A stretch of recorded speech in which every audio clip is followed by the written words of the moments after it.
Europol je objavio da je najmanje 10.000 djece i izbjeglica koja nisu bila u pratnji roditelja nestalo i to nakon dolaska u Europu. Strahuje se da su mnogi od njih žrtve trgovaca ljudima. Ta su djeca naime već bila registrovana na nekoj od ulaznih tačaka na području Unije. Samo u Italiji nestalo je 5.000 djece, u Švedskoj 1.000. Prema podacima organizacije Save the Children, u Evropsku uniju je prošle godine ušlo 26.000 djece bez pratnje roditelja. Europol procjenjuje da su maloljetnici činili 27% od gotovo 1 milion izbjeglica, koliko ih je tokom 2015. stiglo u Evropsku uniju. U Europolu ističu zabrinutost da je, kako kažu, sofisticirana panevropska kriminalna infrastruktura usmjerila svoju pažnju na izbjeglice. Smatraju da neće svi biti iskorišteni za kriminalne radnje, a da će dio biti vraćen porodicama, no da je izuzetno zabrinjavajuće što institucije Unije ne znaju gdje su, šta rade, niti s kim su. Pokušaj ljudi, uglavnom iz ratom zahvaćenih zemalja, da dođu u Europu sve češće završavaju tragično. Samo u ovom mjesecu Egejsko more odnijelo je 158 izbjeglica. Više je to od ukupnog broja smrtno stradalih u 2014. godini. U turskim vodama život je izgubilo 113 osoba, dok je u grčkim poginulo 45 izbjeglica. Među njima su i djeca. Osim utapanja, često je uzrok smrti i hipotermija. Najviše ljudi život je izgubilo na putu do otoka Lesbosa, njih 96. O nestaloj djeci i izbjeglicama mi razgovaramo sa našim gostom u Skoplju. Tamo nas čeka direktor prve dječje ambasade u Makedoniji Međaši, Dragi Zmijanac. Gospodine Zmijanac, kako vi objašnjavate ovaj današnji izvještaj Europola da je na teritoriji Europe nestalo gotovo 10.000 djece izbjeglica? Nije samo da su 10.000 djeca nestali, već i da je brojka oko 270.000 koji su ušli u Evropsku uniju i da je taj broj od 10.000 nestalih djeca je djeca bez pratnje najbližeg roditelja ili rodbine. Ono što je prva dječja ambasada u Svetoj Međaši, kad je počela izbjeglička kriza iz Grčke prema Makedoniji i Srbiji, mi smo tražili od svih država u Europi da posvete maksimalnu pažnju za bezbednost djece. To znači da kad tranzitiraju obavezno treba da budu praćeni njihovim najbližim roditeljima ili rodbinom ili država gdje tranzitira da naznači staratelj koji će da se brine o toj djeci. Ili djeca da budu prihvaćene u kamp sve dok se obitelj ne spoji. Tako da ovo je veoma velika opasnost po bezbednosti djece i da Evropska unija i zemalja u Evropskoj uniji ozbiljno treba da budu pripravni, jer trgovci sa djecom, dječjih organa, seks trafiking, prostitucija dječja i dječja pornografija može da uzme takav zamah da stvarno države koji dozvoljavaju tranzit bez rodbine ili staratelja budu na neki način i saučesnici u ovoj velikoj krizi koji se najviše na dječja leđa, rekao bih, doživljavaju te tragične situacije koji ne samo završavaju po život djece na Egejskom moru, već i kad tranzitiraju niz ovu rutu koju sam već spomenuo. Da, i kada uđu u Europu. A zbog čega se, po vašem mišljenju, policija evropskih zemalja tokom ove izbjegličke krize nije mogla ili ne uspijeva izboriti sa kriminalnim strukturama koje krijumčare djecu?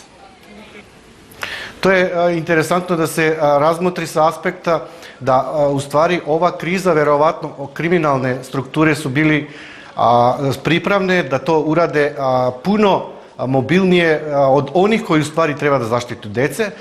Postoji mogućnosti da možda su se infiltrirali u strukturama bezbednosti, a što mislim da je ono najstrašnije da nestale djeca bez pratnje je najlakše njima manipulirati i oteti ih.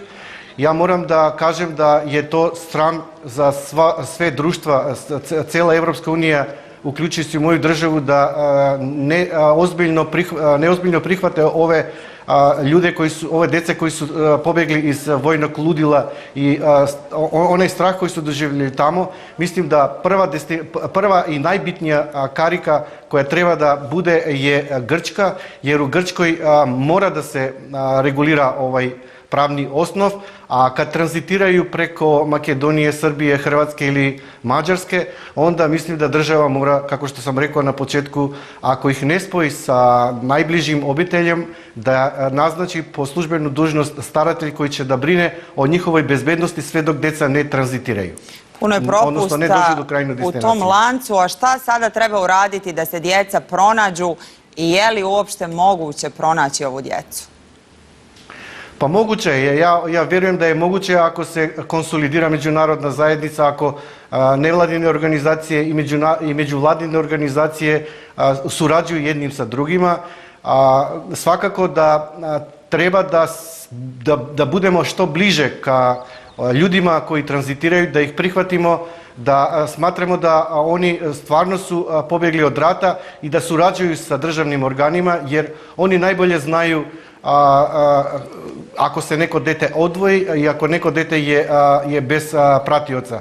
Oni treba da nam budu glavni, rekao bih, dojavljivači takve dece i preko njih mislim da državne strukture, policija, Interpol i Europol mogu da nađu te deca, da ih spoje sa obitelji i tako da se garantuje njihova bezbednost, njihov pravilni rast i razvoj. Jer slijedi jedna faza gdje ta deca moraju da budu uključena u obrazovni sistem, jer nepismenost, siromaštvo, glad i obespravljenost je veoma blizak do zloupotreba dece i njihovog rada, tako da mislim država mora da se mobilizira i da mora da garantira maksimalna bezbednost ove dece ili da ih prihvati sasvim prikladno onako kako što dolikuje jednoj demokratskoj državi da se brine o djeca koji su pobjegli od ratnog ludila ili da po svaku cenu nađe njihove roditelji i najbliže.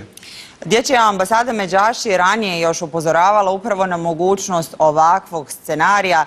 Vi ste stalno upozoravali na djecu koju ste evidentirali da prolaze u tranzitu bez roditeljske pratnje. Zašto vaša upozorenja nisu shvaćena ozbiljno? Zašto ništa nije urađeno? Da, to je u stvari veoma, tačno ste pogodili. To smo mi još u junu i avgustu prošle godine alarmirali ne samo ka državnim strukturama, čak i pozvali smo međunarodnu zajednicu da ozbiljno tretira ovaj problem, da budu maksimalno aktivne zbog moguće kriminalne bande koji će da otimaju decu i da ih zlostavljaju, zato što trgovina sa decom, dečjim organima, seks turizam i prodaje dece je unosni biznis i mislim da ovo nefunkcionalno naše ponašanje prema svemu tome njima pogođuje. Rekao sam da ne vjerujem da su se toliko uspjeli da se inkorporiraju u bezbednosti sistem, već da su našli slabosti zbog nespremnosti Europske unije da se sprave ovim problemom i oni su u stvari sad korak napred u vezi manipulacije, zloupotrebe i trgovije sa decom. Mora države da se konsoliduju i mislim da pomoću izbjeglicama koji tranzitiraju, oni su nam glavni svedoci koji mogu da nam pomogne da ovu decu sastavimo pod hitno sa njihovim najbližim. Hvala vam najljepša na izdvojenom vremenu. Bio je to Dragi Zmijanac, direktor prve dječje ambasade u Makedoniji, Međaši.